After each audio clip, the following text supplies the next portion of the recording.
To pull back then, so for example, we've spoken about the importance of hard trade-offs, but a lot of organizations aren't good about supporting boundaries like that and allowing, and they'll say, we'll fail to learn. I'm like, yeah, but you punish failure.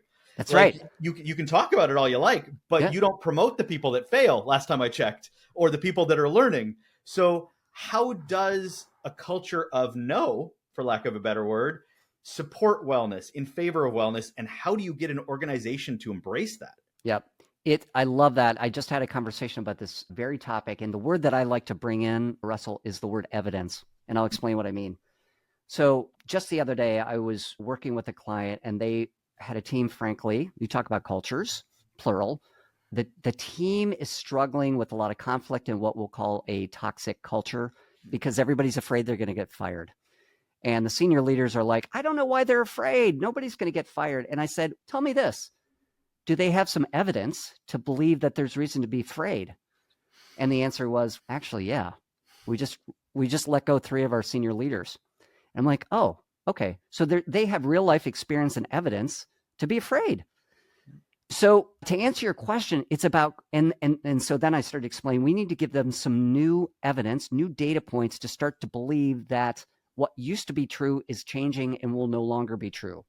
Because until that changes, until they see real evidence, they're going to continue to be afraid. So what do you have to do as a leader? And it sounds easy, but you have to create new experiences that these people, when they take risks, you talk about, celebrating failure, that when they make a mistake, that bad things won't happen. And actually, when they make a mistake, they're going to be celebrated. And so you have to give them totally different experiences. Right. And then only then will they start to, fear is based on lack of trust and uncertainty. So you have to create conditions of certainty so that they're not afraid. Right.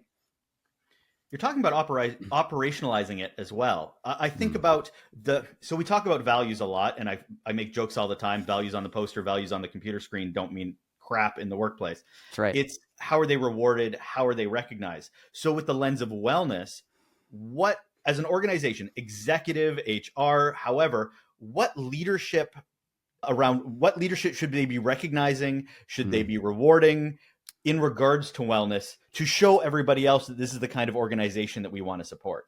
I love it. I'm going to answer that in 2 words and then I'll provide some context. The calendar and the budget. Now, what do I mean by that? I once heard a politician here in the US say, it's like, don't tell me your values. Show me your calendar and show me your wallet. And then I'll tell you what you actually value, because it's about how are you spending your time, because that shows your priorities, and how are you spending your money or not spending your money, right? And I've never forgotten that. And organizations are the same way as it relates to wellness. Don't show me the poster in the gym that says you believe in wellness, because, by the way, the gym is empty. Why? Because everybody's at their desk working and they don't have time to go to the gym. Don't show me the poster. Show me the calendar. Show me the budget. So 2 things that can happen is that they assign budget. That's a big one for a traditional organization. Don't tell me you believe in leadership development, but the first thing that when budgets get tight, you strike that line item in the budget, right? You reinforce that as a budget. And also you reinforce what I'll call your calendar, your schedule, your time. Here's an example. A lot of organizations, at least I've been part of, have the irony is that they have meetings that they require their employees to be in from 9 to 5. And then the employees, after they leave all the meetings, have to go get the real work done, let alone go be well. So what do? They institute, and this is a tactic I've seen some organizations do really well, is they have like blackout times in the day and the week where there are no meetings. You cannot schedule a team meeting at like 12 to 1 or anytime after 4 p.m., whatever, right? It's not a silver bullet, but it starts to give some tactical reinforcement that this thing we believe about giving people time to go be well or not be in a meeting or get their work done, we mean it, which is great. Some managers, here's a little tactic. Managers will use tools on their computers and email programs to prevent, I can send an email right after 5 o'clock, but it will not show up in my employee's inbox until 10 a.m. the next day. So a lot of little tactics like this that they're not silver bullets, but they can start to help us reinforce what we say we value.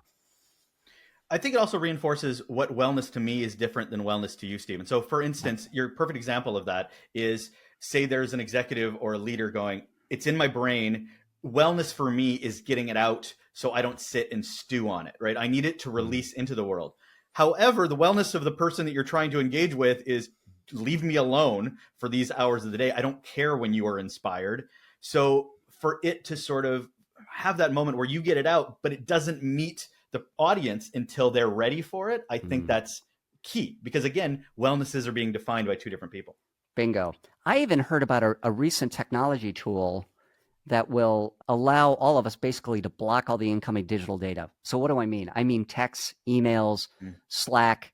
We have so many of these technology things. It creates this constant form of stress. You talk about fight or flight, like, oh my God, my boss just texted me. Like it creates a shock and we feel impulse to immediately react.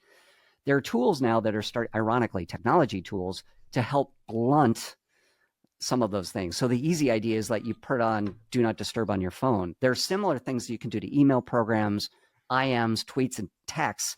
So we can have a bit of that wellness. I'll give you a great example. One of the things I used to do is I would turn all that stuff off, go hide in a conference room where nobody knew so I could get work done for 2 hours. These were some tactics I had in my control to create focus.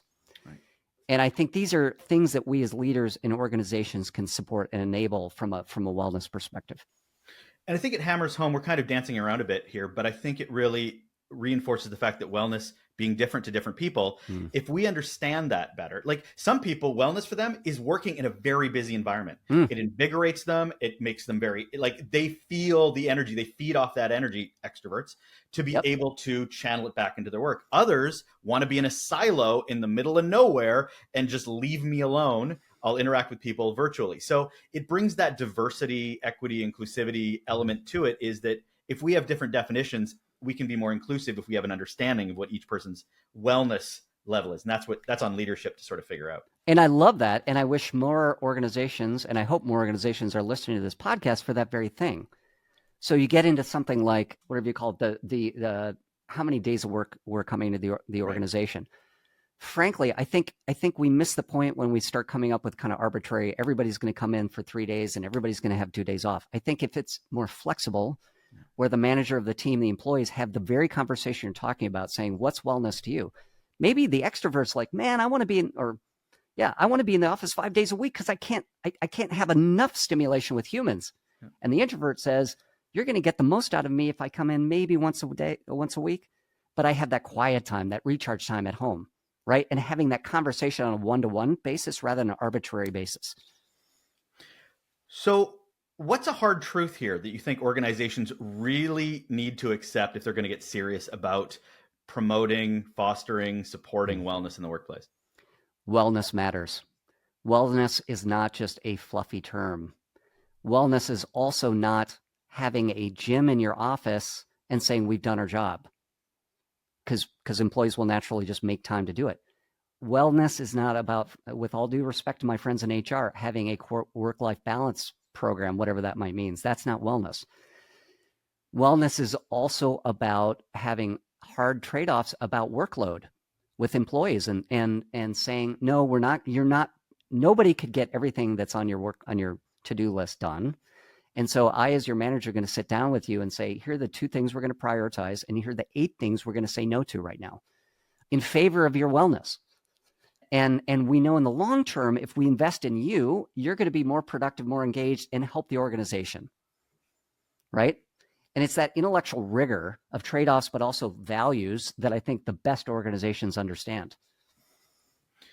So I love wrapping it up with the idea of, okay, what's one thing we can do? People are listening. They're like, okay, I don't know what my wellness gauge is. I don't know what my teams are. And they want to start down this path, their wellness journey. What's the first baby step they start tomorrow or right now? Yep. I like to ask one question, and you can ask this ask this of yourself and of your team members. What's one thing that fuels you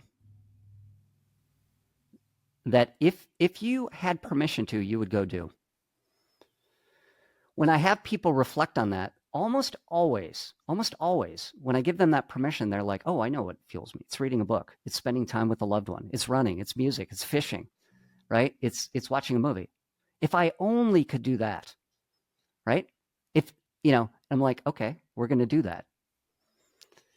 It sounds easier than it is, but what it takes is commitment to yourself and a willingness to say no to everything else. And so I would ask everybody in this who's listening to this session, identify what's one thing that fuels you and commit to yourself that you're going to do it within the next 24 hours. And then make a commitment to yourself of how you're going to sustain that over time. And lastly, identifying it. It's a little cheesy. Find an accountability partner or buddy that will hold you to that. I know that's been really helpful for me. Russell, thank you so much. It's been an honor to be here with you. It's been great, Steve. Thank you so much. I feel a bit more wellness involved. Like for me, I'm an extrovert, so I love a good conversation. That's sort of a thing that fuels my bucket as well and helps me start my day, is just sort of getting below this of surface conversations. So I appreciate you filling my bucket today. So thank you very much for your time. And likewise, I feel rejuvenated, amplified. There's Stephen Kohler. He's an author, certified executive coach, keynote speaker, composer, performer, and founder and CEO of Audira Labs. He's also the author of a book you should definitely pick up, which is called The Leadership Anthem: How Listening Like a Musician Creates Strong Performances. Thanks so much, Stephen. Thank you, Russell. Really appreciate it.